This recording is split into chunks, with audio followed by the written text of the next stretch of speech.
آئیو میں آپ کو بتاؤں، حضرت عمر ابن عبدالعزیز رحمۃ اللہ علیہ، آپ جانتے ہیں حضرت عمر ابن عبدالعزیز رحمۃ اللہ علیہ کے مقام اور مرتبے کو۔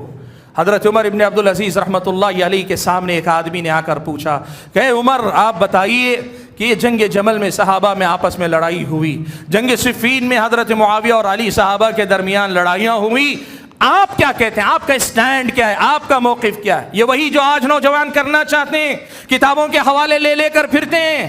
تاریخ کی کتابیں، بعض حدیثوں کا حوالہ لے کر پھرتے ہیں۔ حضرت عمر ابن عبدالعزیز تو جانتے متفق علیہ امام ہیں، ان سے لوگوں نے پوچھا آپ کا اسٹینڈ کیا ہے؟ سبحان اللہ، دیکھو ایمان والوں کا طریقہ کیا ہوتا ہے، صحابہ سے سیکھو، سلف صالحین سے سیکھو۔ عمر ابن عبدالعزیز رحمۃ اللہ علیہ نے کہا تلک دماء کف اللہ یدی عنہا، کہا یہ وہ خون ہے، جب بہا تھا خون جنگوں کے اندر، اللہ نے میرے ہاتھوں کو اس سے آلودہ ہونے سے بچا لیا، یعنی اللہ نے مجھے اس وقت اس جنگ میں شامل نہیں کیا، یہ اللہ کا بہت بڑا کرم، اس لیے کہ چاہے ادھر سے کچھ مارے جاتے چاہے ادھر سے کچھ مارے جاتے، بہرحال صحابہ اور تابعین ہی کا تو خون تھا،